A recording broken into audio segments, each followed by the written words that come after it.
हे राजपुरुषों, मैं आपके इस भव्य स्वागत से कृतार्थ हुआ, परंतु मैं यहां किसी सेवा की अपेक्षा से नहीं आया। मैं तो आपसे बस कुछ मांगने आया हूं। आप जो चाहते हैं वो हम आपको प्रसन्नता से देंगे, परंतु पहले आप भीतर तो आइए। अरे अरे, रुकिए हनुमान, हम आपको ऐसे भीतर लेकर नहीं जा सकते।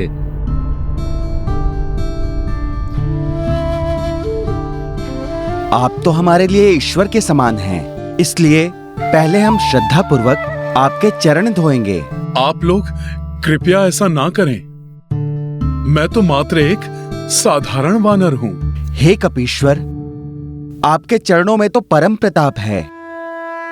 जिन चरणों ने स्वर्ण लंका को ध्वस्त कर दिया, वो हमारे इस तुच्छ राज्य में प्रविष्ट हुए हैं। विशालकाय पर्वत चकनाचूर हो गए आपके चरणों तले। हमारा तो अत्यंत साधारण सा राज्य है। तीनों लोग कांप उठते हैं आपके चरणों की आहट से।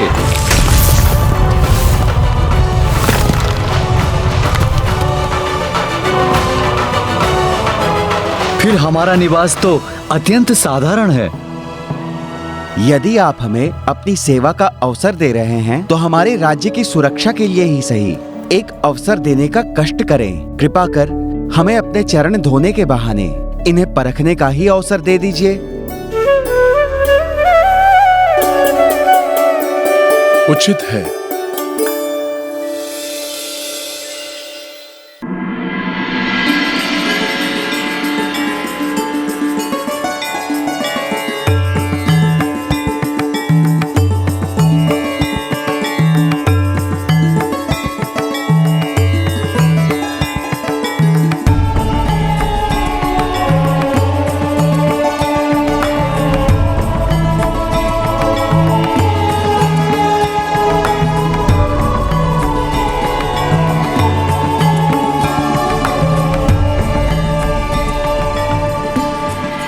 आप दोनों राजपुरुषों को शत शत धन्यवाद, परंतु मैं रामकाज पूर्ण किए बिना ये भोजन ग्रहण नहीं कर सकता, और इस कार्य में आप दोनों ही मेरी सहायता कर सकते हैं। आप अपना अश्व मुझे दान कर दीजिए, जिसे मैं सही समय पर अयोध्या पहुंचा सकूं और मेरे प्रभु श्री राम उचित मुहूर्त में अश्वमेध यज्ञ प्रारंभ कर सके।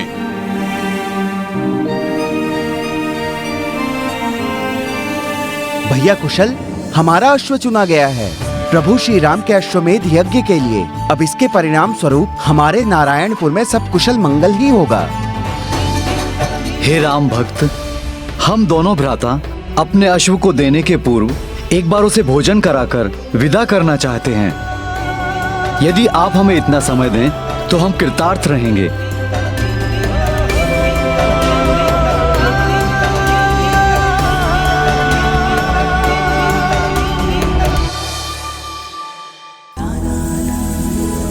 आज मैं स्वयं अपने हाथों से जल लाकर अपने प्रिय अश्व को स्नान करवाऊंगा। स्वयं गुड़ और चने के मिश्रण से भोजन तैयार कर अपने अश्व को प्रस्तुत करूंगा।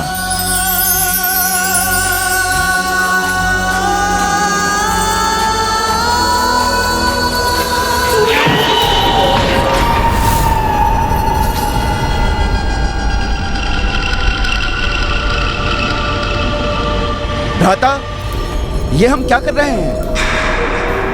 ये हम क्या कर रहे हैं? ये हमें नहीं करना चाहिए।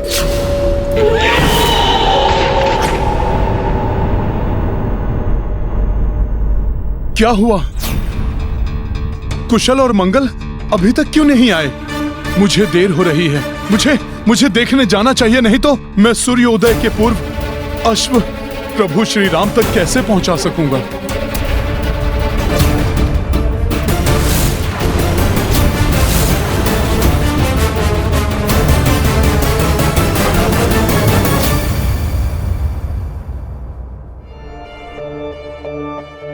यदि उन दोनों भ्राताओं को हनुमान के प्रति अटूट श्रद्धा है तो अब तक हनुमान को अश्व के साथ लौट आना चाहिए था।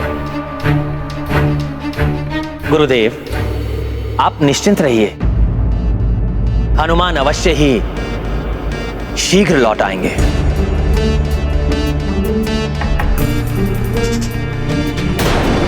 यदि हनुमान उन दोनों भाइयों से अश्व नहीं ला पाया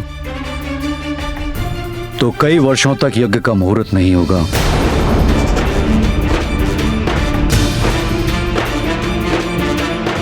और हम ये शुभ अवसर खो बैठेंगे।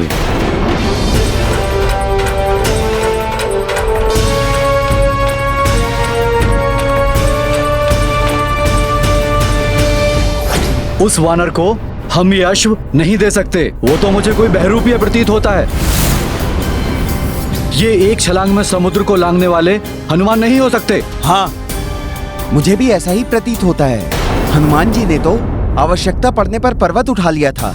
यदि वो चाहते तो हमारे इस अश्व को बड़ी सरलता से यहाँ से उठा ले जा सकते थे। उन्हें हमसे मांगने की क्या आवश्यकता थी? शतानन की सेना को हनुमान जी ने तो पूंछ में लपेटकर उठा फेंका था। अगर वो चाहते तो इस अश्व को भी पूंछ में उठाकर ले जाते। हाँ हाँ, प्रभु श्री राम का नाम लेकर सभी का संकट हरने वाले हनुमान जी के लिए, राम कार्य के लिए इस अश्व को यहाँ से लेकर जाना कौन सी बड़ी बात है?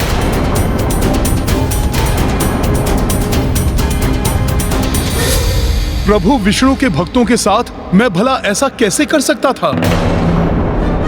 ये तो मात्र मैं उन राक्षसों के साथ ही ऐसा कर सकता हूँ जो अधर्म के मार्ग पर चलते हैं।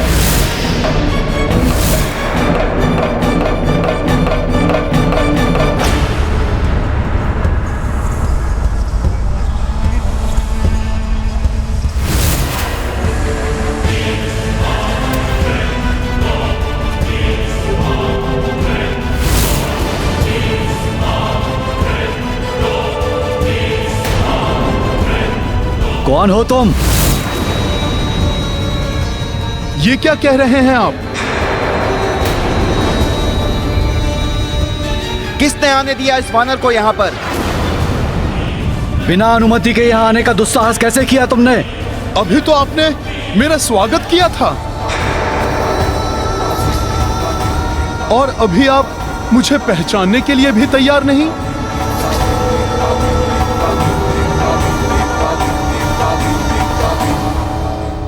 सैनिकों, पकड़ो इसे और बाहर निकालो इस बहरूपीय को।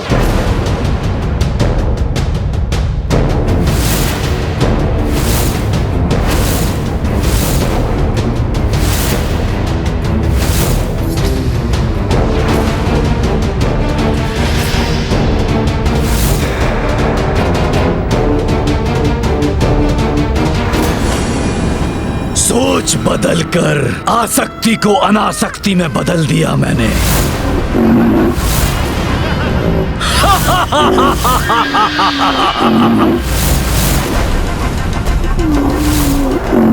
बहुत चतुर है ये वानर, बहुत चतुर। अभी भी अश्व को ले जाने में सफलता प्राप्त कर हमारी योजना को पूर्ण रूप से ध्वस्त कर सकता है। इसलिए प्रथम अवसर पाते ही उस अश्व के जीवन का अंत कर दो। ना रहेगा बांस और ना बजेगी बांसुरी।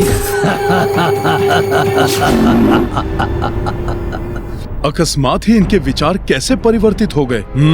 अवश्य ही ये निकुंभ ने किया है। महाराज कुशल, महाराज मंगल, ये आपको भी ज्ञात है कि मैं हनुमान ही हूँ। राक्षस निकुंभ के प्रभाव में आकर आप दोनों मुझ पर अविश्वास कर रहे हैं। बस बस, बंद करो अपनी ये मनगढ़ंत बातें। अब और हम नहीं आने वाले तुम्हारी इन बातों में। ये बातें मनगढ़ंत नहीं हैं। निकुंभ अपनी मायावी शक्ति से किसी के भी विचारों को प्रभावित कर सकता है। यही है उसकी नवीन रणनीति। उसी ने आप दोनों के मन में मेरे प्रति अविश्वास जागृत किया है। बस बस, मुझे तुम पर तनिक भी विश्वास नहीं है। दूर हो जाओ मेरी दृष्टि से। सैनिकों, बाहर निकाल दो इस वानर को। जो आ गया महाराज।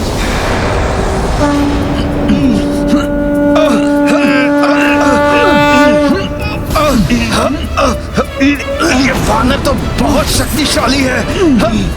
ये वानर तो टस से मस नहीं हो रहा है। ये वानर तो शक्तिशाली है, अपने स्थान से हिल भी नहीं रहा। इसके भीतर जय श्री राम।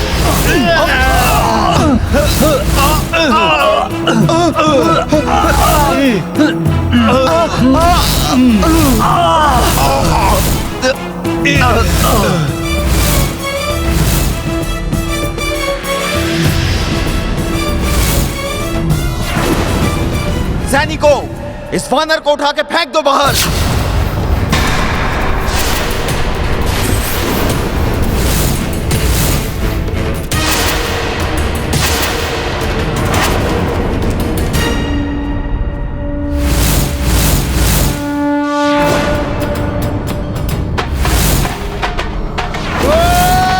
परंतु न्याय और धर्म के अनुसार ही लाना होगा। वो अश्व तुम्हें हरण कर, अन्यथा बलपूर्वक लाया गया अश्व यज्ञ के योग्य नहीं होगा।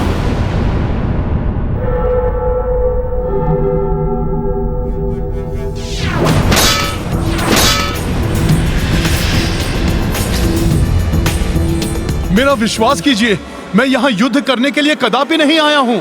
मैं कुछ नहीं सुनना चाहता। सैनिकों, निकाल दो इस वानर को बाहर। मैं सत्य कह रहा हूँ। मैं प्रभु श्री राम का सेवक हनुमान ही हूँ। प्रभु के अश्वमेध यज्ञ के लिए आपका अश्व लेने आया हूँ। इसलिए मैं ना तो युद्ध के लिए अस्त्र उठाऊंगा और ना ही बल प्रयोग करूंगा।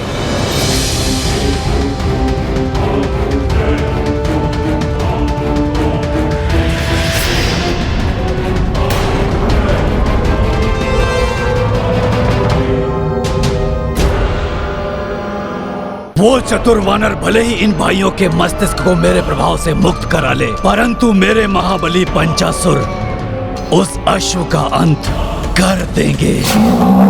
फिर कैसे होगा राम का अश्वमेध यज्ञ? नहीं होगा। पाप का विस्तार होगा, अधर्म की जय होगी।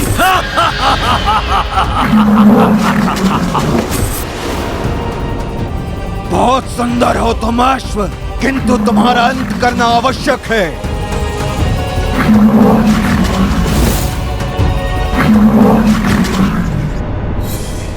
वानर इन भाइयों को अपने बात का विश्वास दिलाए, उसके पूर्व ही मुझे अपना कार्य करना होगा। हनुमान का वेश बनाकर हमें छलने आए हो? तुम्हें यह अश्व कदापि नहीं मिलेगा।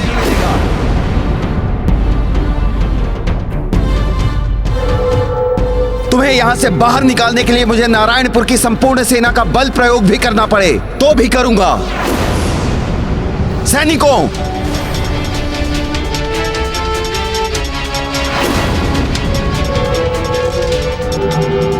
मैं अनायास ही दिव्य शक्तियों का प्रदर्शन नहीं करना चाहता था, किंतु प्रभु का कार्य पूर्ण करने के लिए आपको विश्वास दिलाना आवश्यक है कि मैं ही हनुमान हूं।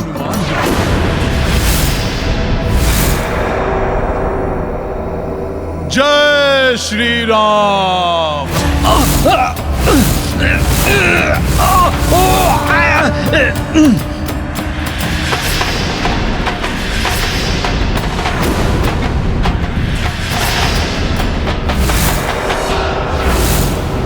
ये वानर हमें माया से भयभीत करना चाहता है। सैनिकों, आक्रमण करो इस वानर पर। मैं आपको भयभीत नहीं कर रहा हूं।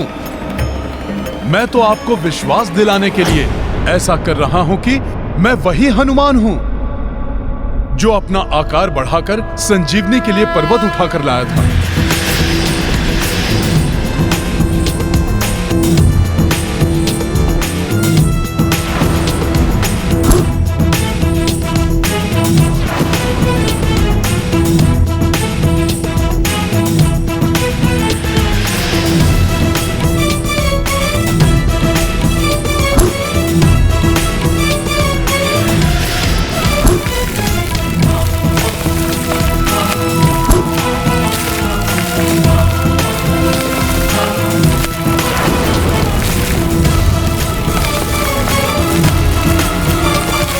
इस प्रकार इसने तो हनुमान की भांति पर्वत ही उठा लिया।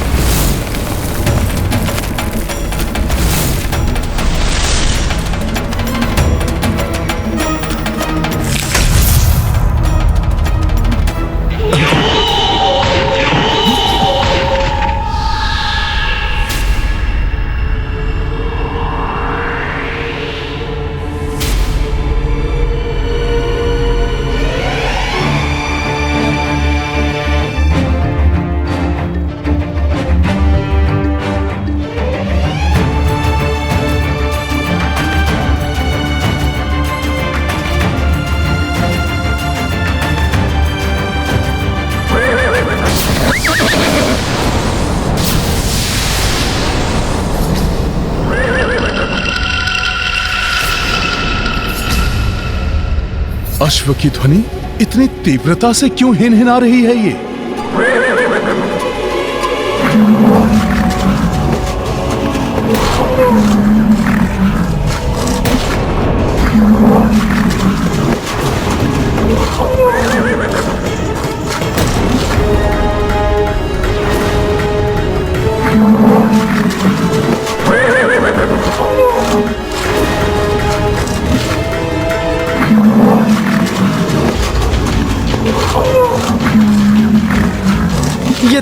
ये दानव कहां से आ गया? ये तो हमारे अश्व का अंत कर डालेगा।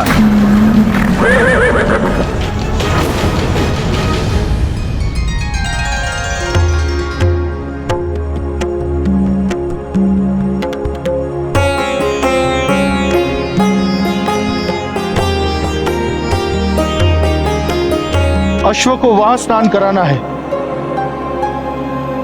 इसीलिए पवित्र जल को वहीं एकत्रित करो। स्वामी, ये आपका प्रथम अश्वमेध यज्ञ है। हमारे कुलदेवता सूर्यदेव की कृपा से आप भी अश्वमेध यज्ञ संपन्न करने वाले राजाओं में से एक हो जाएंगे। आपकी कीर्ति आपके पूर्वजों की ही भांति दिग दिगंत तक प्रसारित हो जाएगी। राम राज्य की स्थापना होगी। किंतु ये तो तभी संभव होगा भाभी माँ, जब हनुमान मुहूर्त रहते अश्व को लेकर यहाँ पहुँच जाएं।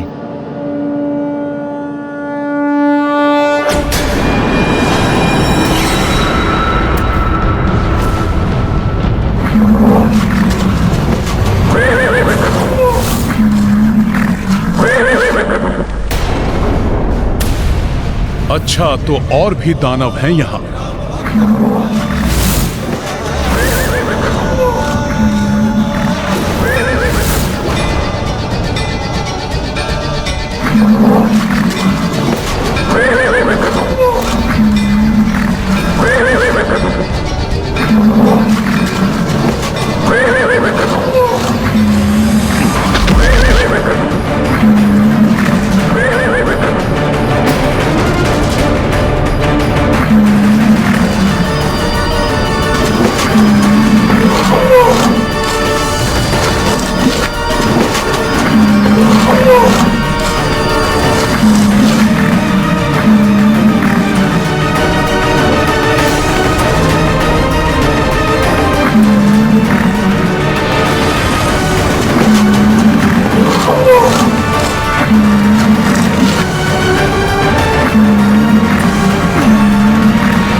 अश्व को रक्षित कर यहां से ले जाने के लिए तुम सबका संहार करेगा हनुमान।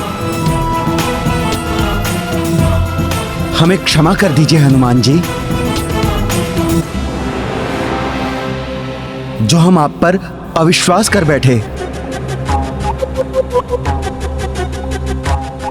न जाने कैसे हमारी मति ही फिर गई थी। हाँ हनुमान जी, हमारे कारण प्रभु श्री राम जी के कार्य को असफल मत होने दीजिए। अन्यथा इस पाप के भागी बनकर हम जी नहीं पाएंगे।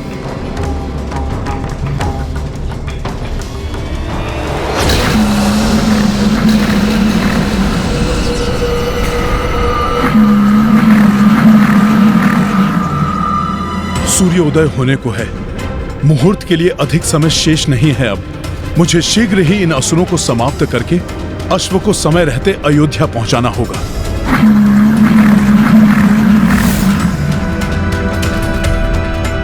अश्व के जीवन का अंतिम समय आ गया है। एक साथ इन सभी असुरों को समाप्त करना होगा, अन्यथा विलंब हो जाएगा।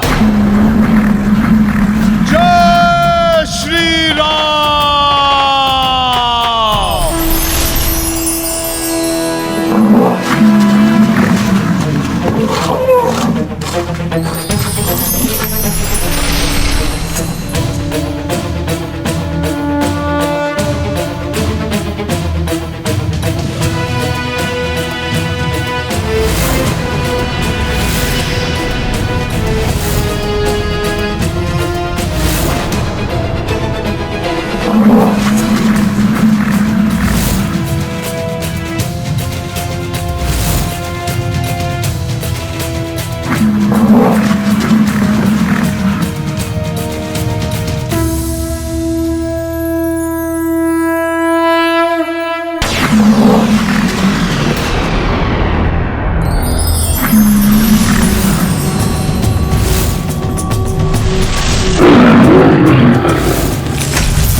दुष्ट असुर, अश्व की नहीं, अब तुम्हारी जीवन लीला समाप्त होगी।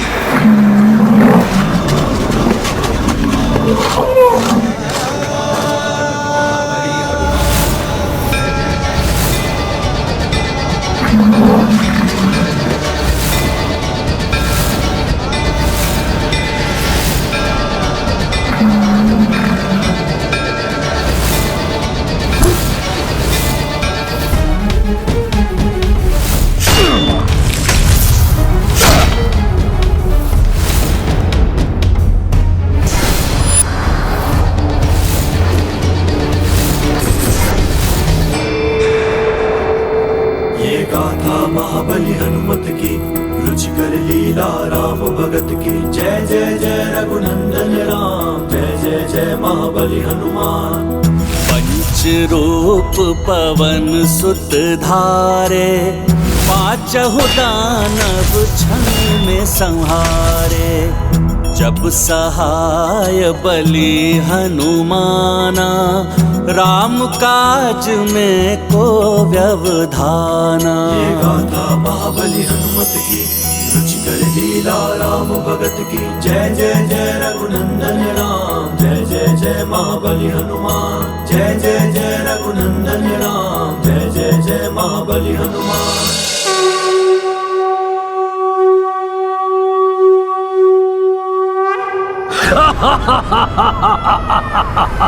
आश्चर्य, मेरे महादानवों का वध कर दिया इसने, मेरे महादानवों का।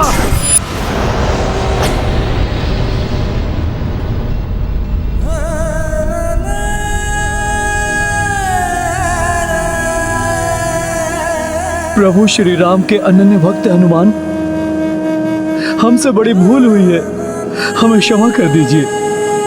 इससे पूर्व कि कोई और अनिष्ट घट जाए, या हमारी बुद्धि को कोई फिर से प्रभावित करे। आप श्री राम के कार्य हेतु इस अश्व को ले जाइए हनुमान जी। इसमें आप दोनों का कोई दोष नहीं है। ये सब राक्षस निकुंभ ने किया है। संसार में अधर्म का विनाश करने के लिए अपनी माया से वो सबके विचारों को दूषित करने का प्रयास कर रहा है। सत्य है हनुमान जी, आपने हम दोनों भ्राताओं को अधर्म करने से बचा लिया। उस आसुरी शक्ति से हमारी रक्षा करने के लिए आपको शत शत नमन हनुमान जी। मेरी तो इच्छा है कि मैं जगत के सभी मनुष्यों को ऐसी आसुरी शक्तियों से रक्षित कर सकूं।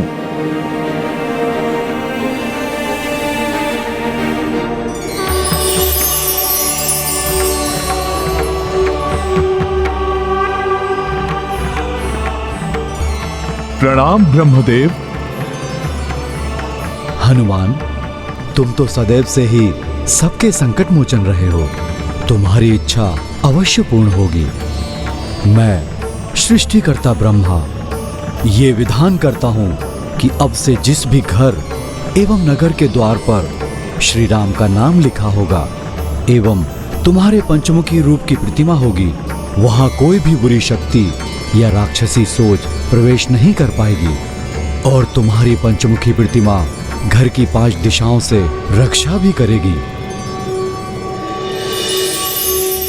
जय श्री राम। ये गाथा महाबली हनुमत की, रुचिकर लीला राम भगत की। जय जय जय रघुनंदन राम, जय जय जय महाबली हनुमान। ब्रह्मा दिए हनुमत आसीसा, पंचमुखी महिमा हो विशेषा। नारायणपुर घर घर उभरा, पंचमुखी हनुमान का चित्रा। तत्पश्चात कपि सुनो भाई, अश्व हथेली लिए चढ़ाई। जन जन अरु राजा पर नामा, उड़ चले अवध दिशा हनुमाना। ये गाथा महाबली हनुमत की, रुचिकर लीला राम भगत की। जय जय जय रघुनंदन राम, जय जय जय महाबली हनुमान।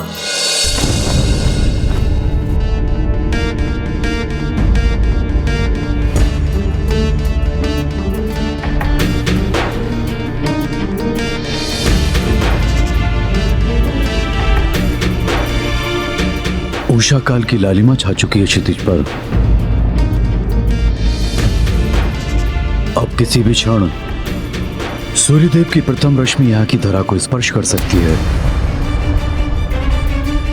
और यदि इस क्षण के पूर्व भी हनुमान नहीं आ पाए तो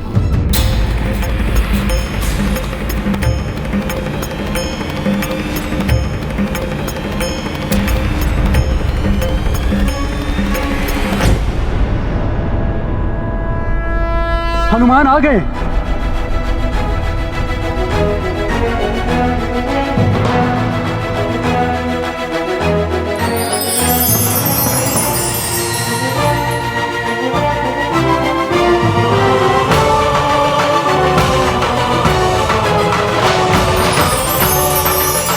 किंतु सूर्यदेव की रश्मि तो धरा को स्पर्श करने वाली है। प्रणाम गुरुदेव वशिष्ठ। प्रणाम ऋषि श्रेष्ठ अगस्त्य। कल्याण हो। प्रणाम प्रभु। प्रणाम माता। माता, कहीं मुझे आने में विलंब तो नहीं हुआ ना? पुत्र हनुमान, तुम्हारे होते हुए प्रभु के कार्य में विलंब कैसे हो सकता है?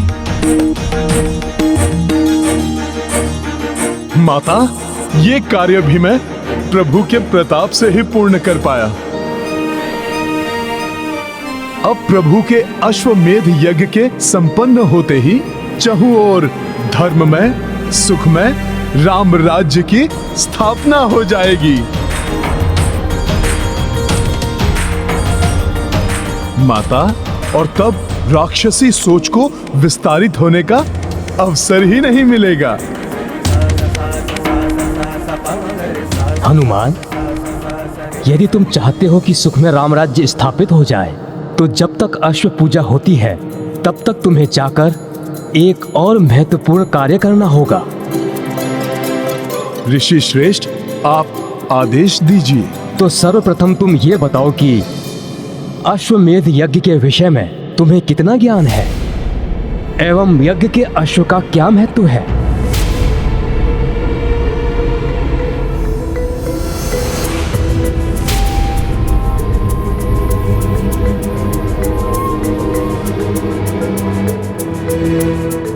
ऋषिवर, जहां तक मुझे ज्ञात है, राजा अपने साम्राज्य एवं प्रभुत्व को विस्तारित करता है।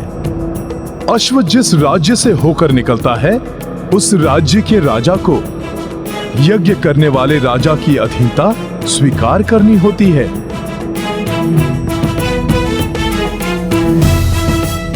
किंतु यदि कोई उस अश्व को रोकता है, तो उसे यज्ञ करने वाले राजा की सेना से युद्ध करना होता है। हाँ हनुमान, अंततः इस यज्ञ का लक्ष्य यह है कि समस्त राजा श्री राम की अधीनता बिना युद्ध के ही स्वीकार कर लें एवं राम राज्य में सम्मिलित हो जाएं। और यह तभी संभव हो सकता है हनुमान, जब स्वयं च्यवन ऋषि इस यज्ञ में भाग लें, क्योंकि वो उन महान ऋषियों में से एक हैं जो महातेजस्वी हैं, जिनके तप में अतुलनीय शक्ति है। ओम नमः शिवाय। ओम नमः शिवाय। ओम नमः शिवाय। च्यवन ऋषि के तपोबल से बड़े बड़े महाबली राजा भी थरथर कांपते हैं। उन्होंने अपने तप के प्रताप से इंद्रदेव को भी बंदी बना लिया था। आसुरी शक्ति एवं निशाचरी सोच वाले तो इनसे कोसों दूर ही रहते हैं। इस प्रकार श्री राम एवं तुम्हारे नाम के साथ ऋषि च्यवन का नाम मात्र जुड़ जाने से ही उनके तप का सम्मान करते हुए अनेकों भूपाल अश्व को नहीं रोकेंगे और बिना युद्ध किए ही प्रभु श्री राम के राज्य को स्वीकार कर लेंगे।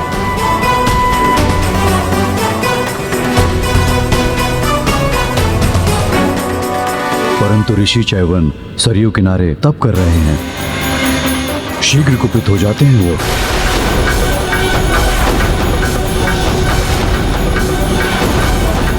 छोटी सी बात पर कठोर से कठोर श्राप दे सकते हैं।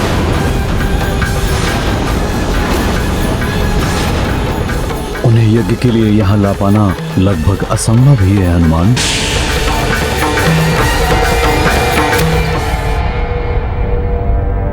गुरुवर, प्रभु का कार्य है, प्रयास तो करना ही होगा मुझे।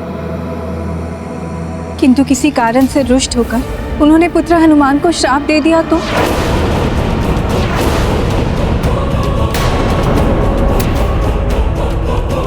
माता, आप चिंता मत कीजिए, मैं ऐसा नहीं होने दूंगा। यदि माता ऐसा कुछ हुआ तो भी मैं प्रभु का नाम लेकर उनके श्राप को भी आशीर्वाद समझकर मैं ग्रहण कर लूंगा।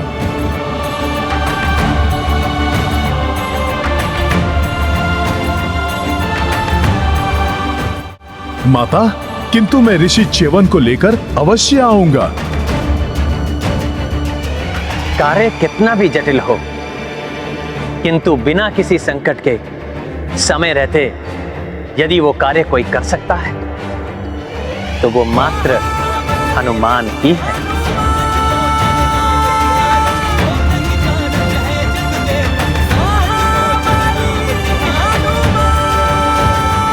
प्रभु, मुझ पर आपका ये विश्वास ही मेरी शक्ति है। अब इस कार्य को सफल होने से कोई नहीं रोक सकता।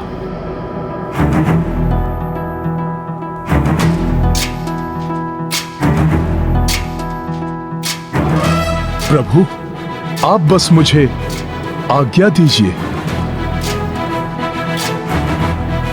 सफल मनोरथ बाबा। वानर वानर वानर या!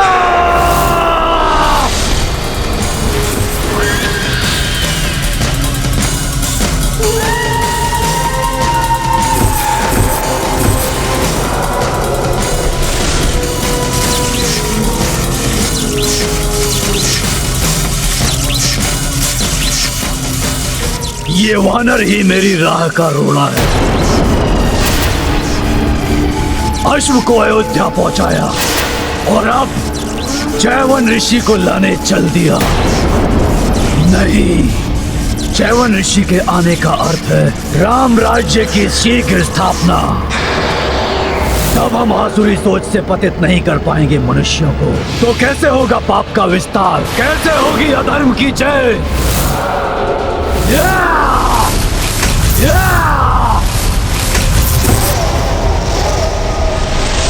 यज्ञ को किसी भी मूल्य पर सफल नहीं होने दूंगा मैं। विघ्न डालना होगा, विघ्न।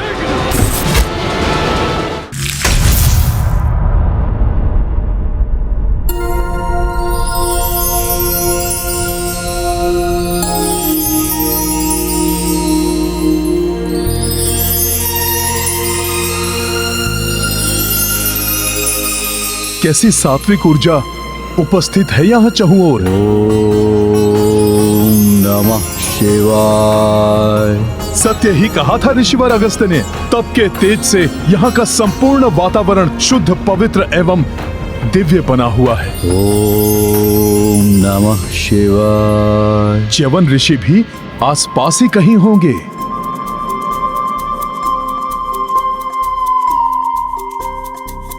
ओम नमः शिवाय। ये ऋषिवर च्यवन कहाँ है? ओम नमः शिवाय। ओम नमः शिवाय।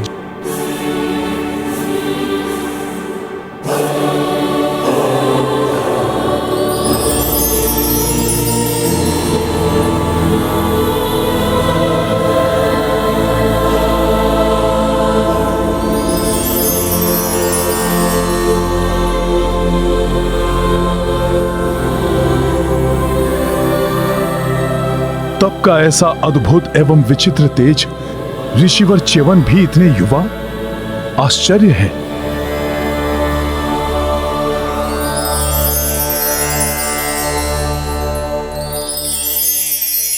ये क्या, बाहर से तो युवा है किंतु भीतर से वृद्धता भी झलक रही है। ये क्या पहेली है? ये कोई माया है या तप का तेज या फिर कुछ और?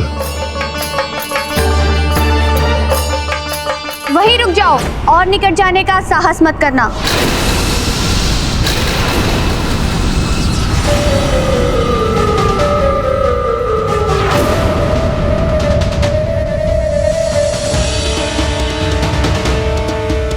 अब तृण भर भी आगे बढ़े तो तुम्हें ऋषिवर के प्रलयकारी कोप का भागी बनना पड़ेगा।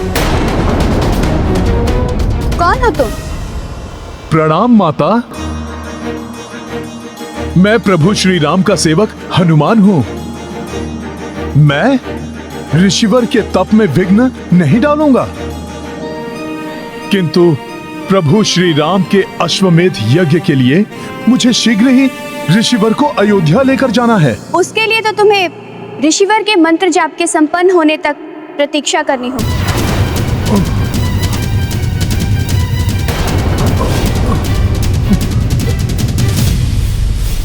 परंतु माता, प्रतीक्षा करूंगा तो अश्वमेध यज्ञ का मुहूर्त ही निकल जाएगा। हनुमान, प्रतीक्षा करने के अतिरिक्त तुम्हारे पास अन्य कोई विकल्प नहीं है।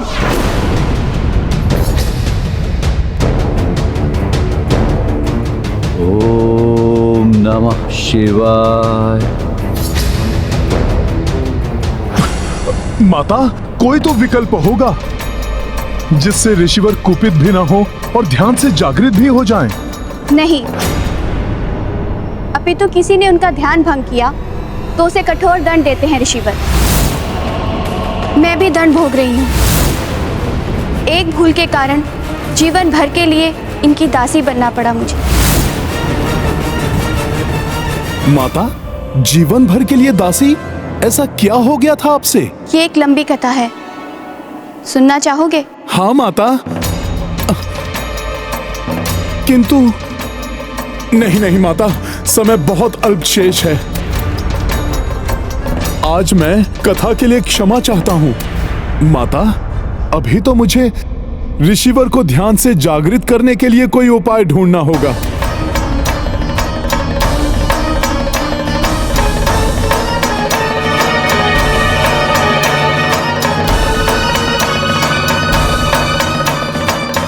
क्या हुआ हनुमान? तुम्हारे मन में कोई जिज्ञासा उठ रही है? जिज्ञासा तो है माता। सैकड़ों वर्षों से जिनके प्रताप के बारे में सुना है, वो देखने में इतनी कम आयु के हैं। देह से युवा प्रतीत हो रहे हैं माता, किंतु तपोबल किसी दृढ़ आयु समान ऋषि के जैसा है। इसकी भी कथा लंबी है, कहो तो सुनाऊं? माता, तब तो आप रहने दीजिए। अभी तो आप यही प्रार्थना कीजिए कि ऋषिवर को बिना कोपित किए ध्यान से जागृत करने का उपाय मिल जाए मुझे। ऋषिवर का ध्यान तो उनकी इच्छा से ही टूटेगा। उचित है कि तुम प्रतीक्षा करो और मुझे अपने कार्य करने दो।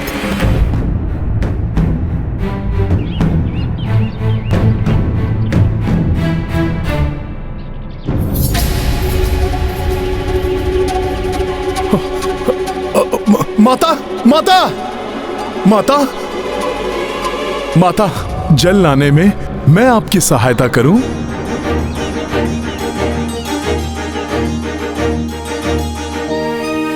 जिससे कि मैं उतने समय में ऋषिवर की कथा भी सुन सकूं। कदाचित ऋषिवर की कथा सुनने से ही कोई ऐसा उपाय मिल जाए जिससे कि मैं इन्हें ध्यान से उठाकर शीघ्र अतिशीघ्र अयोध्या लेकर जा सकूं। गंगे च यमुने चैव गोदावरी सरस्वती नर्मदे सिंधु कावेरी जलेस्मिन् सन्निधिं कुरु। गंगे च यमुने चैव गोदावरी सरस्वती नर्मदे सिंधु कावेरी जलेस्मिन् सन्निधिं कुरु। अब शीघ्र ही पूर्ण सज्जित किया जाए अश्व को।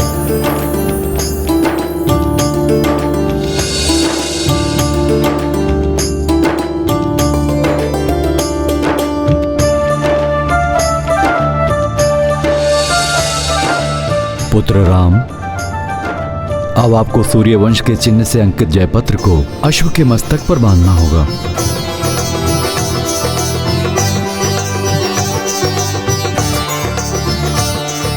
अश्व तो अब दिग्विजय यात्रा के लिए पूर्णतया सज्जित हो गया है, किंतु ऋषिवर च्यवन आने वाले हैं, इसलिए हवन आदि और आगे की विधि उनके अनुसार हो तो उचित है। किंतु यदि हनुमान महर्षि च्यवन को मनाने में असफल रहे तो कहीं उनकी प्रतीक्षा करते करते शुभ मुहूर्त का समय ना निकल जाए।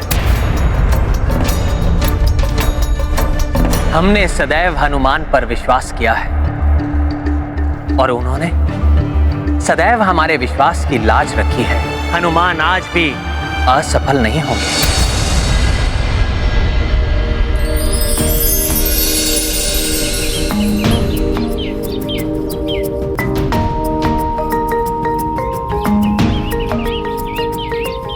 तो तुम कथा सुनना चाहते हो? कहां से आरंभ करूं?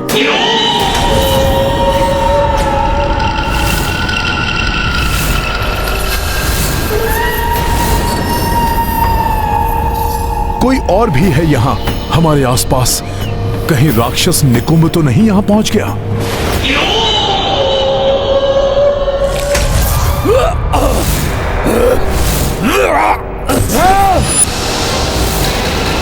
अवश्य ही ये च्यवन ऋषि के तप की ऊर्जा है जो इस क्षेत्र की रक्षा कर रही है।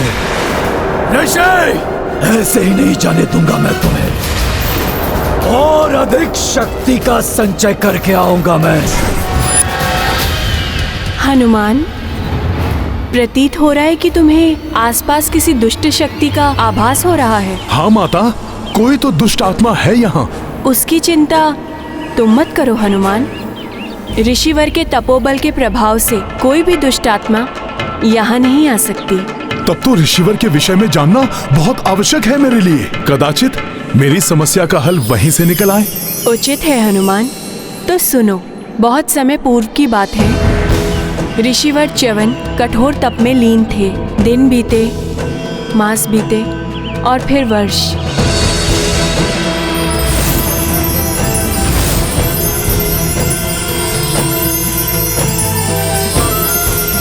और इस प्रकार सहस्त्रों वर्ष उनका तप चलता रहा।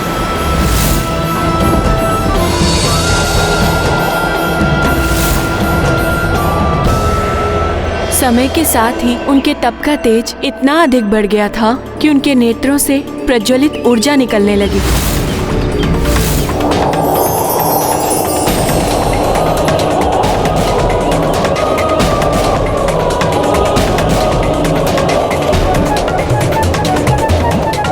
वो इतने गहन ध्यान में लीन हो गए कि दीमकों ने अपनी बाम्बियां उनके चारों ओर बना ली।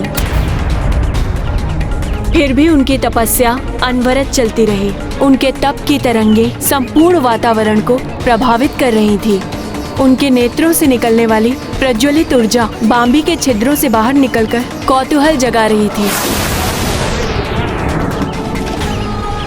उन्हीं दिनों तीर्थ यात्रा पर अपनी पुत्री सुकन्या एवं सेना के साथ निकले हुए मनुपुत्र राजा शर्यार्थी ने नर्मदा नदी के किनारे पड़ाव डाला। वहीं निकट के वन में ऋषि च्यवन तप में लीन थे। उनके तप की तरंगों के प्रभाव से आकृष्ट होकर सुकन्या अपनी सखियों के साथ उस ओर निकल पड़ी।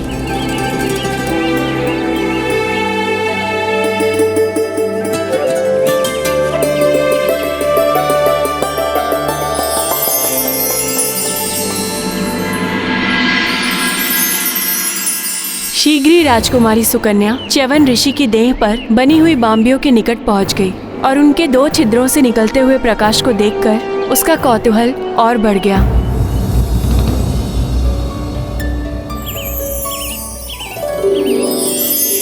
कितनी विचित्र है ये दीमकों की बाम्बी, और इन छिद्रों से निकलते हुए प्रकाश को देखकर ऐसा प्रतीत होता है जैसे इसके भीतर कोई प्रकाश पुंज हो। मैं देखती हूँ कि ये प्रकाश पुंज है क्या। सुकन्या को भय तो लग रहा था, किंतु कौतूहलवश उसने एक तीक्ष्ण तृण को उठाया और बाम्बी के निकट पहुंच गई। तीक्ष्ण तृण? ऐसा कौतूहल तो संकट का कारण बन सकता था माता। हाँ हनुमान, सत्य से अनभिज्ञ राजकुमारी सुकन्या ने कौतूहलवश उस तीक्ष्ण तृण को बाम्बी के छिद्र में ढोक दिया। माता, कौतूहल तो वैसे अच्छा है, क्योंकि कौतूहल ही नवीन ज्ञान अर्जित करने के लिए प्रेरित करता है। किंतु कौतूहलवश असावधानी से किया गया कार्य कभी कभी घातक भी बन जाता है। हाँ हनुमान, जैसे ही उसने तृण बाहर निकाला उसे छिद्र से रक्त बहता हुआ दिखाई दिया। भयाक्रांत हो गई वो। उसे विश्वास ही नहीं हो रहा था कि वो ऐसी भूल कर बैठी है। तभी एक घायल ऋषिवर को बाम्बी से निकलते हुए देखकर भयभीत सुकन्या अपनी सखियों के संग वहाँ से भाग निकली। राजकुमारी सुकन्या, ये तो कोई ऋषि है, चलिए यहाँ से। ऋषिवर का क्रोध अपने चरम पर था। राजकुमारी सुकन्या, मेरी सहस्त्रों वर्षों की तपस्या भंग कर दी तुमने, और ये संसार देखता रह गया। इस अपकृत्य का दंड तुम ही नहीं, समस्त सृष्टि भोगेगी। नष्ट कर दूंगा मैं सब कुछ, कोई नहीं बचेगा मेरे कोप से।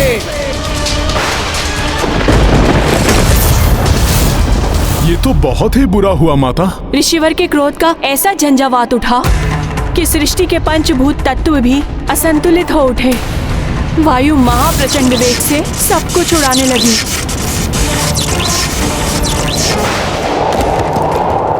नदियों के जल ने भीषण रूप धारण कर लिया। स्वच्छ आकाश सहसा ही घने मेघों से छा गया। वेग की आंधियों ने श्वास लेना दुर्भर कर दिया था, अतः कोई गिरकर अचेत हो रहा था तो कोई प्रचंड वायु में उड़ रहा था। ये धूल भरी आंधी, सांस लेना भी कठिन हो रहा है। ऋषिवर के क्रोध से चाहूं और विनाश लीला आरंभ हो गई। सुकन्या ने अपने पिता से जाकर सब कुछ बता दिया। स्तब्ध रह गए थे महाराज शर्याती। वायु के थपेड़ों में धूल भरी आंधियों का सामना करते हुए वे किसी प्रकार ऋषिवर के पास जा पहुंचे।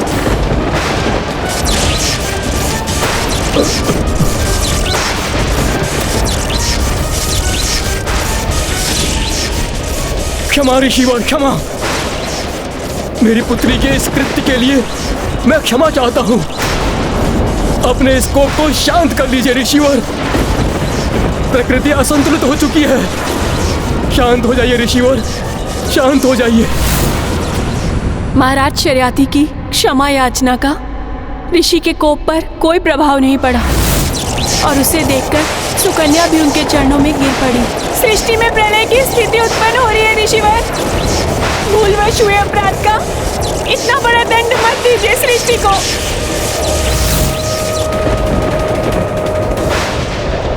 भूलवश किया गया हो या जानते हुए, अपराध अपराध होता है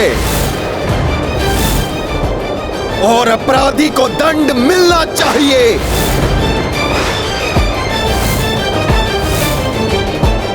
तो मुझे दंड दीजिए। अपराध मुझसे हुआ है और मैं इसके प्रायश्चित के लिए प्रस्तुत हूँ ऋषिवर। तुम करोगी प्रायश्चित? मेरे जीवन भर की तपस्या को भंग किया तुमने, तो आजीवन मेरी सेवा करने का प्रण लो। विवाह करो मुझसे।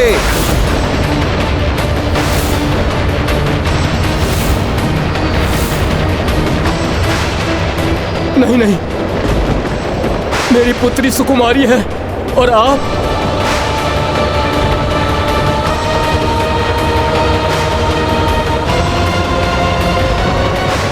स्वीकार है मुझे। विवाह करूंगी मैं आपसे। सदैव आपकी सेवा का प्रण लेती हूं मैं। किंतु ये विनाश लीला अब रोक लीजिए।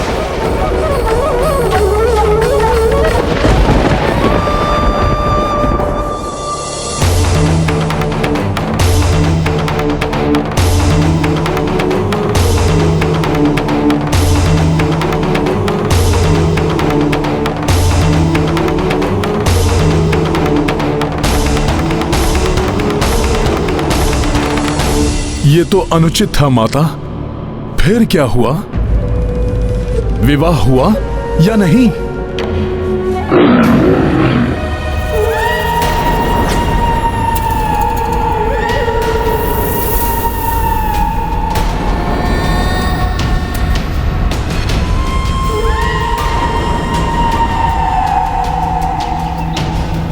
ये ध्वनि अवश्य ही कोई तो है यहां।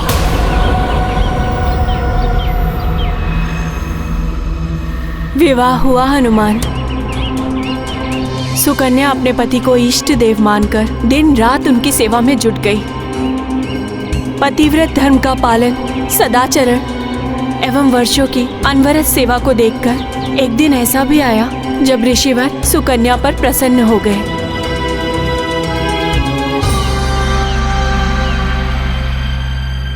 सुकन्या, तुमने श्रेष्ठ धर्म पालन एवं निस्वार्थ सेवा से मुझे प्रसन्न कर दिया, किंतु मुझे दुख है। मैंने तुम्हें ऐसा दंड दिया जो कोई भी सुकुमारी स्वीकार नहीं करती। तुम सुंदर, तरुणी और मैं एक नेत्र वाला कृशकाय वृद्ध। किसी प्रकार मेरा नेत्र मुझे वापस मिल जाता, मेरी युवा अवस्था लौट आती, तो मैं तुम्हें वो सुख दे पाता जो तुमने मुझे अपनी सेवा से दिया है।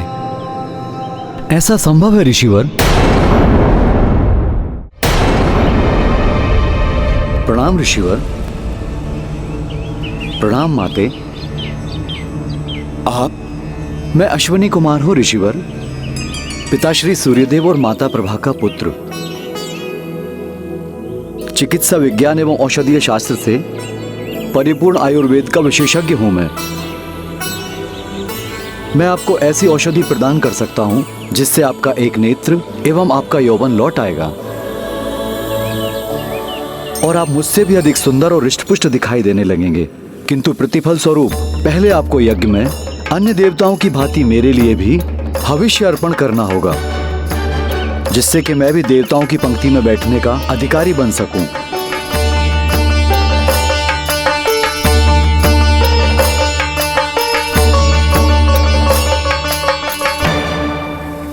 अवश्य ही ये देवी सुकन्या के श्रेष्ठ धर्म पालन एवं ऋषिवर के तपोबल का परिणाम था, जो अश्विनी कुमार स्वतः ही उनकी सहायता के लिए प्रेरित हुए। फिर क्या हुआ माता? कर्म फल तो मिलता ही है हनुमान। ऋषिवर ने शीघ्र ही यज्ञ आरंभ कर दिया, किंतु जब यज्ञ अपनी चरम सीमा पर पहुंचने लगा तो अश्विनी कुमार के नाम से आहुतियां पड़ती देखकर इंद्रदेव कुपित हो उठे और ऋषिवर को ऐसा करने से रोकने के लिए आ गए। ओम अश्विनी कुमाराय नमः। रुक जाइए ऋषिवर, आप अश्विनी कुमार को हम देवताओं के समान अधिकार एवं पद कैसे दे सकते हैं? ओम अश्विनी कुमाराय नमः। यदि आप नहीं रुके ऋषिवर तो हमें बल प्रयोग करना पड़ेगा। ओम अश्विनी कुमाराय नमः।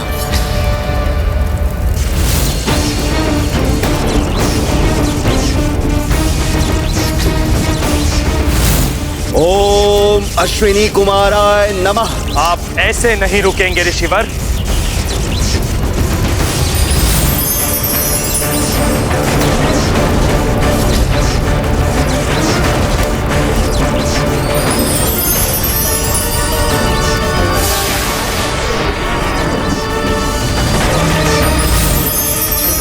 नहीं ऋषिवर, रुक जाइए ऋषिवर।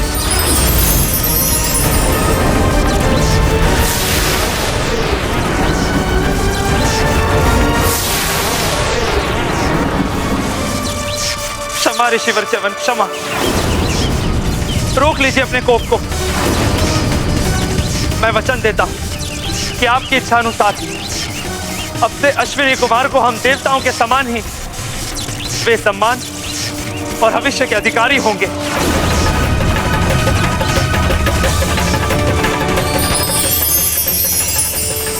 शांत हो जाइए ऋषिवर, क्षमा कर दीजिए इंद्रदेव जी को।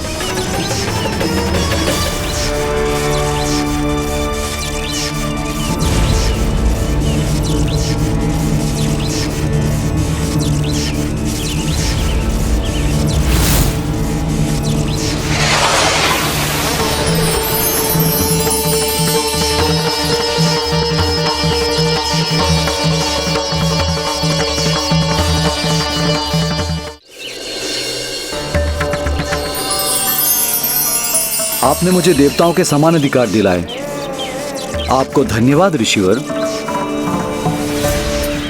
अब आप ये औषधि स्वीकार कीजिए।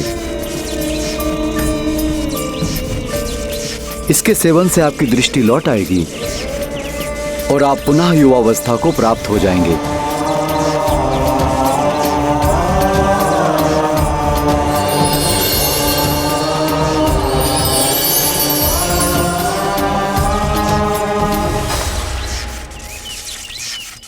और मैं ये घोषणा करता हूं, भविष्य में ये औषधि आपके नाम से ही प्रचलित होगी। च्यवनप्राश के ही नाम से सब इसे जानेंगे।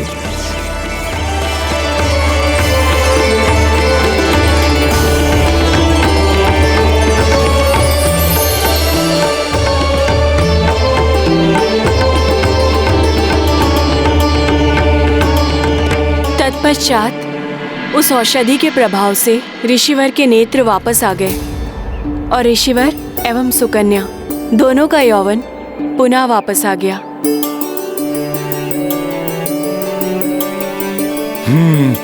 मैं पहचान गया माता, आप ही राजकुमारी सुकन्या है ना?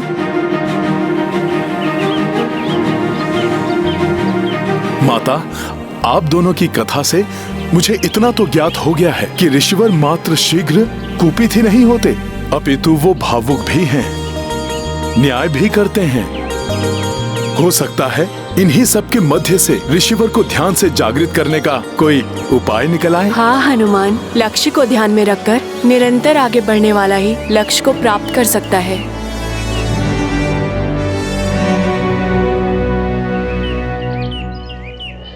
माता, कथा सुनते सुनते हम यहाँ कब पहुँच गए ज्ञात ही नहीं हुआ।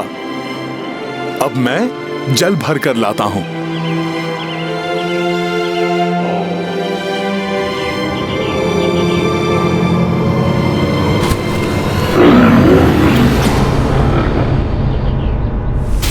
कहीं कोई दिखाई नहीं दे रहा है, कदाचित कोई वन्य जीव हो।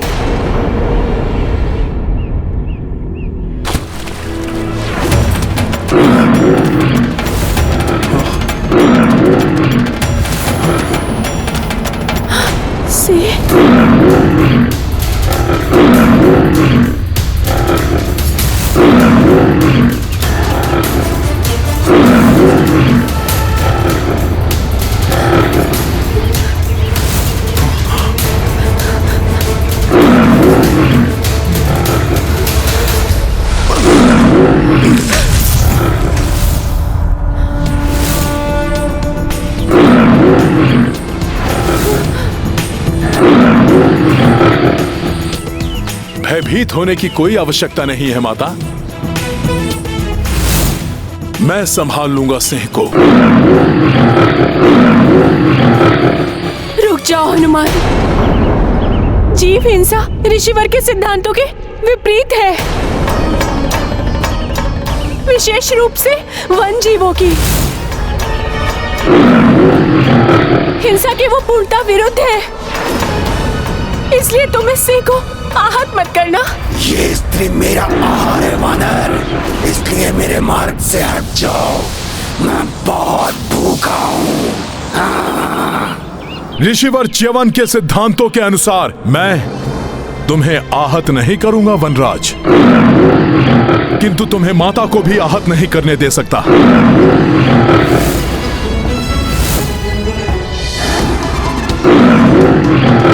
हनुमान, मैं तो इस सिंह का स्वाभाविक आहार हूँ, इसलिए इसे रोकना उचित नहीं है।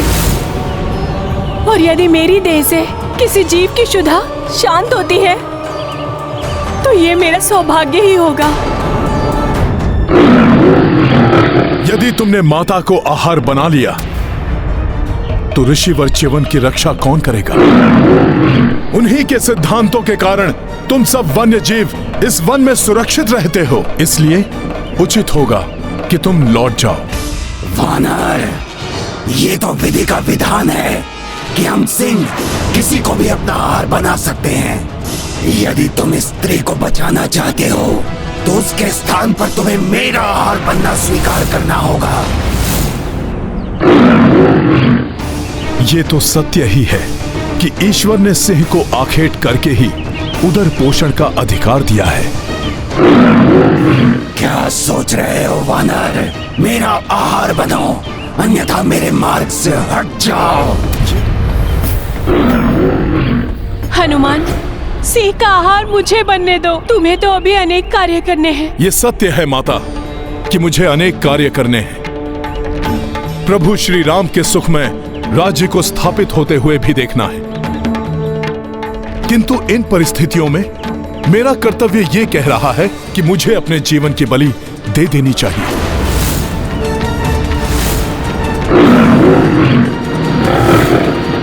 नहीं, तुम्हें तो अभी न जाने कितने लोगों को संकटों से बचाना है। संकट मोचन हो तो। क्षमा करें माता, आपको भी तो संकट से बचाना है मुझे। आप बस मेरा इतना ही कार्य कर दीजिएगा। जब ऋषिवर ध्यान से उठें, उन्हें शीघ्र अतिशीघ्र अयोध्या पहुंचने के लिए कह दीजिएगा। कहीं प्रभु श्री राम का कार्य मध्य में ही ना रुक जाए।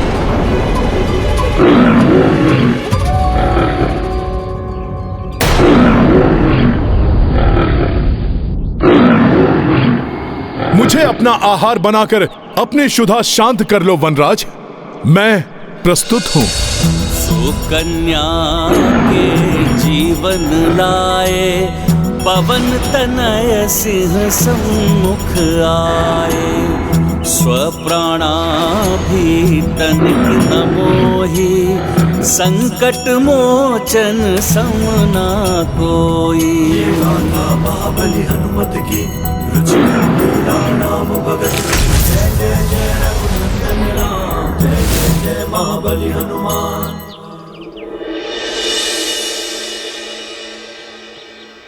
उठो हनुमान।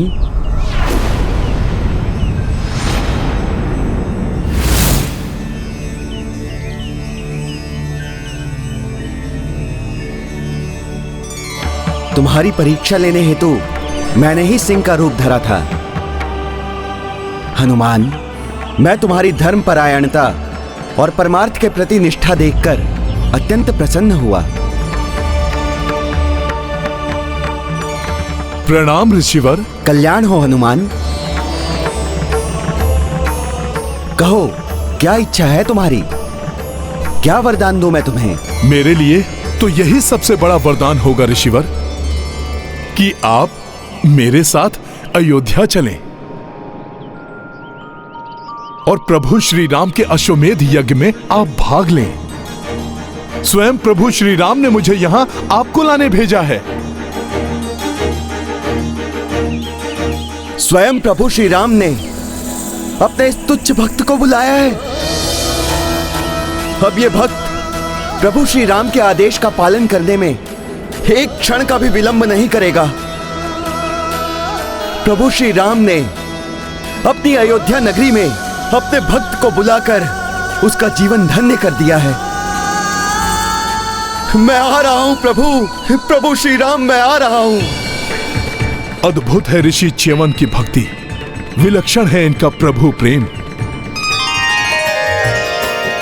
सिया राम राम जय राम राम, सिया राम राम जय राम राम, सिया राम राम जय राम राम, सिया राम राम जय राम राम, सिया राम राम जय राम राम, सिया राम राम जय राम राम, सिया राम राम जय राम राम, सिया राम राम जय राम राम, सिया राम राम जय राम राम, सिया राम राम जय राम राम, सिया राम राम जय राम राम, सिया राम राम जय राम राम, सिया राम राम जय राम राम, सिया राम राम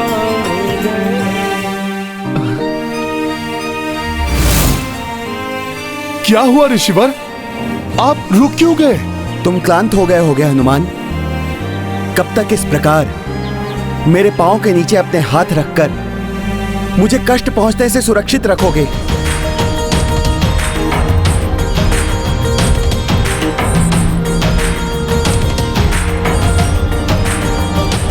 जब तक आप अयोध्या नहीं पहुंच जाते ऋषिवर, आप इतने समय से तप में लीन थे, इसलिए मैं आपकी क्लांत देह को और क्लांत नहीं होने दूंगा।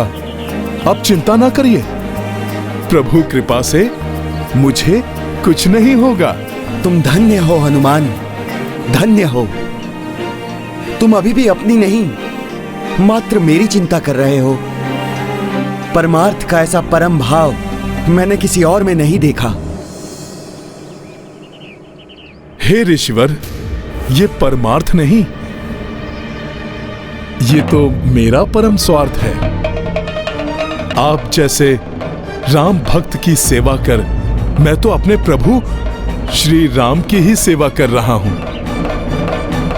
इसलिए यदि आपको आपत्ति ना हो तो आप मेरे हाथ पर विश्राम करते करते चलिए। मैं आपको समय पर अयोध्या पहुंचा दूंगा। उचित है हनुमान, किंतु स्मरण रहे मार्ग में मेरे विश्राम में कोई बाधा नहीं आनी चाहिए। यदि ऐसा हुआ तो मैं उसी क्षण नीचे उतर जाऊंगा।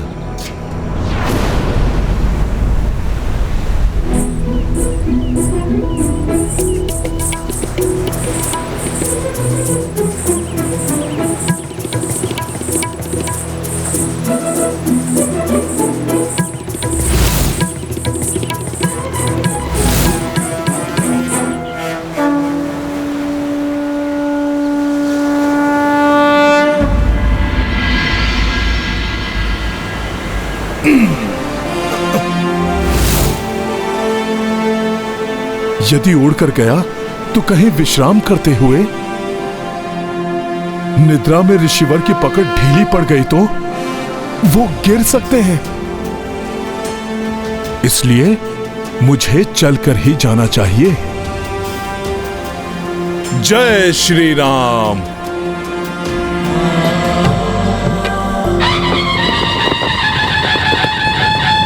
अयोध्या नरेश श्री रामचंद्र की जय। अयोध्या नरेश श्री रामचंद्र की जय। अयोध्या नरेश श्री रामचंद्र की जय। अयोध्या नरेश श्री रामचंद्र की जय। अयोध्या नरेश श्री रामचंद्र की जय।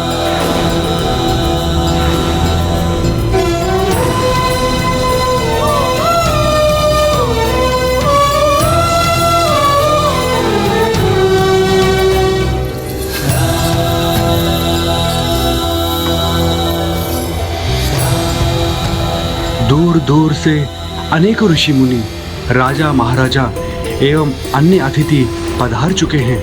मुझे विश्वास है शीघ्र ही ऋषि च्यवन को लेकर हनुमान भी आ जाएंगे।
कैसे विचित्र मायावी वृक्ष हैं ये, जिनकी जड़ें पृथ्वी से बाहर निकलकर मुझे जकड़ने का प्रयास कर रही हैं। ये तो संपूर्ण वन ही मायावी प्रतीत होता है।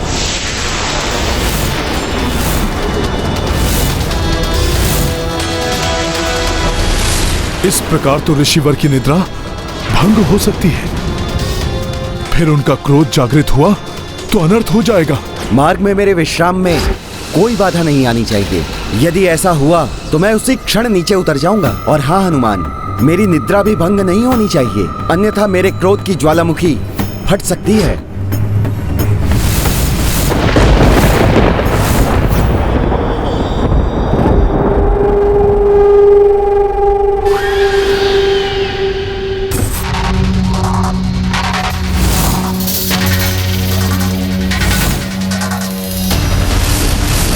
ये तो विकट स्थिति उत्पन्न हो गई।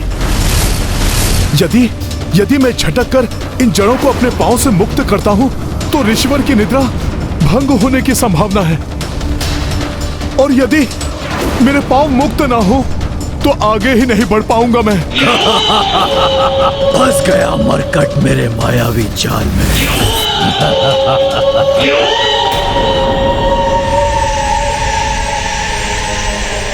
अब ये लताएं भी बांध रही हैं मुझे।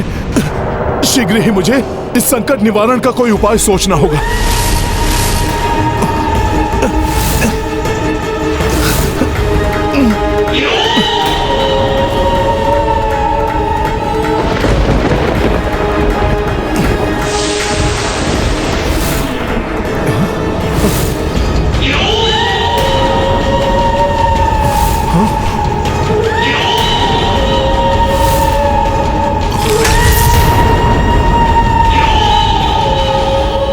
आसुरी आकृति कहां से उत्पन्न हो गई?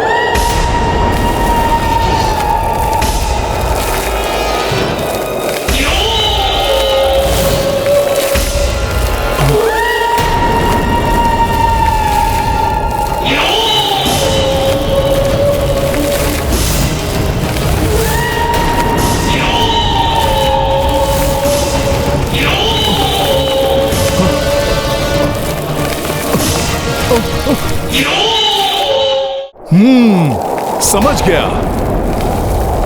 ये कोई आसुरी चाल है।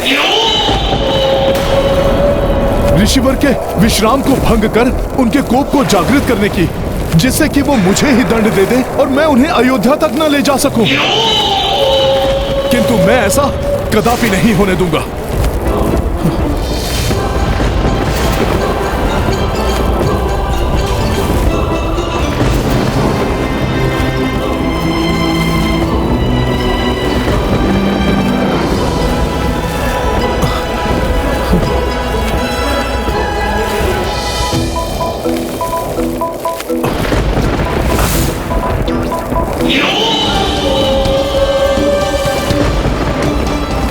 सखा,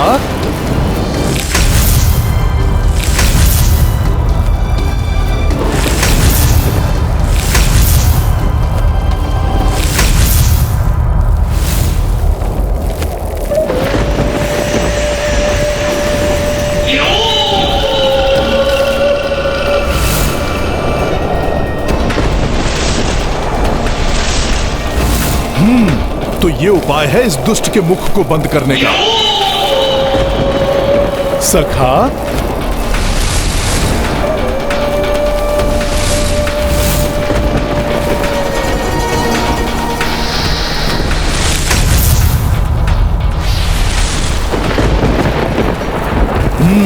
इस आसुरी मुखाकृति से तो छुटकारा प्राप्त हुआ।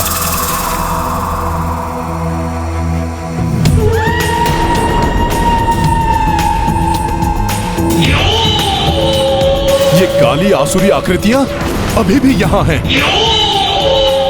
अर्थात अभी संकट दूर नहीं हुआ है।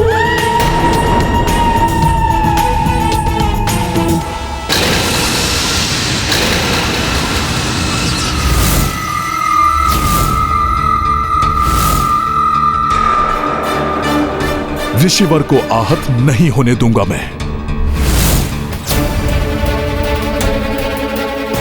सखा,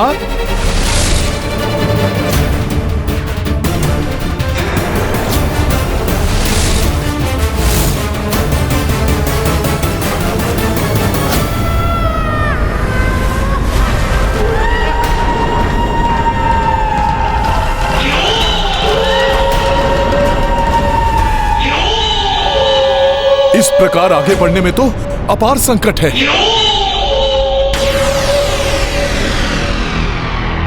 ऋषिवर के प्राण सुरक्षित नहीं है, इसलिए उनकी निद्रा और विश्राम भंग हुए बिना सर्वप्रथम मुझे इन मायावी वृक्ष रूपी संकटों से मुक्ति पानी चाहिए।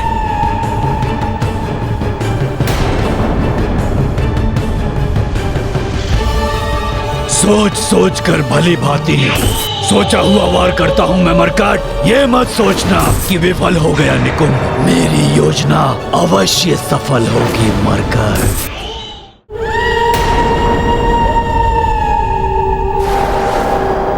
तो दुष्ट निकुंभ अभी भी अश्वमेध यज्ञ में व्यवधान उत्पन्न करने का प्रयत्न कर रहा है।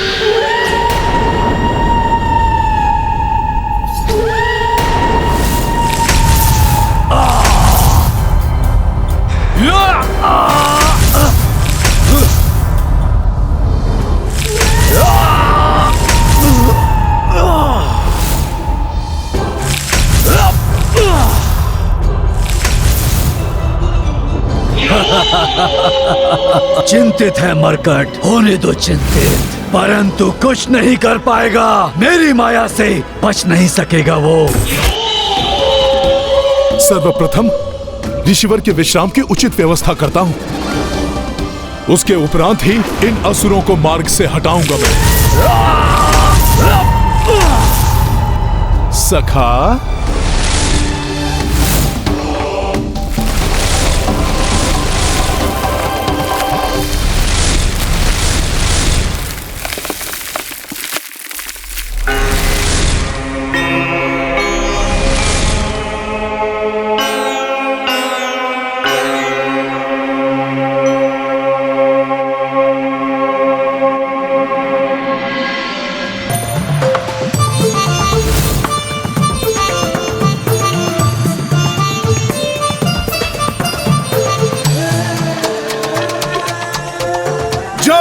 श्री राम।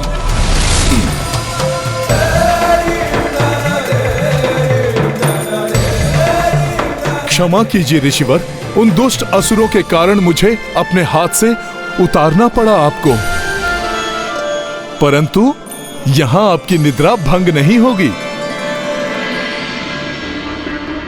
प्रभु श्री राम की, प्रभु श्री राम की। अयोध्या नरेश प्रभु श्री राम को हम ऋषिगणों का प्रणाम। प्रणाम गुरुदेव। प्रभु, हम सब भी आपके इस महायज्ञ में सम्मिलित होने आए हैं। राम राज्य की स्थापना के लिए की जाने वाली इस अश्वमेध यज्ञ का साक्षी बनना हमारा परम सौभाग्य होगा। स्वागत है। धन्यवाद प्रभु। अब इन दुष्ट असुरों के आक्रमण करते ही इन्हें नष्ट कर दूंगा मैं।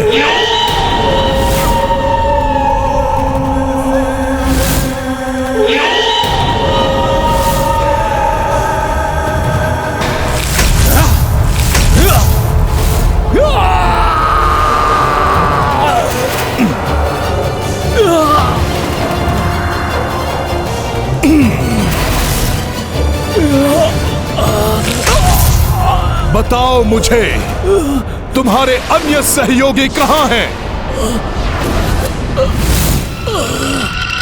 रोक नहीं सकोगे तुम मुझे मारकर, भले ही कितने प्रयत्न कर लो तुम। निकुंभ हूं मैं, सहो मेरे असुर सेवकों के प्रहार।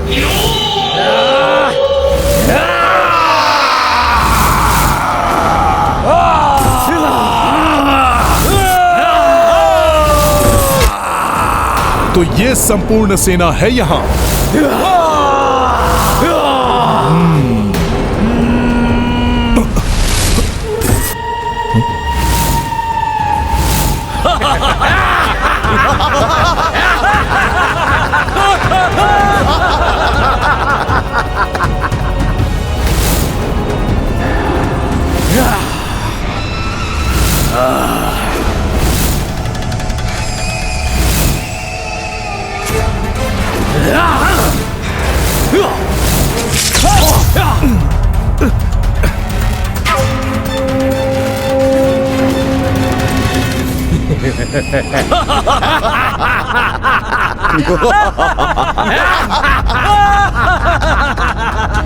अरे ये क्या है?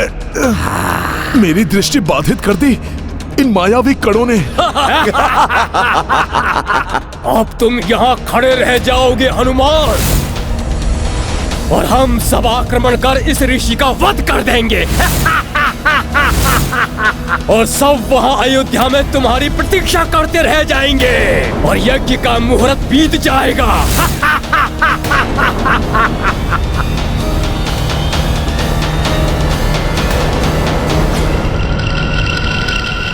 यज्ञ के लिए अश्व विधिवत रूप से तैयार है। अन्य सभी प्रबंध हो चुके हैं, किंतु हमारे पास समय शेष नहीं है।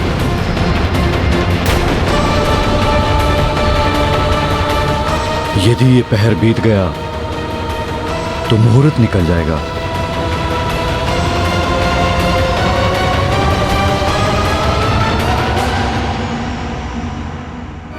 कहाँ है हनुमान?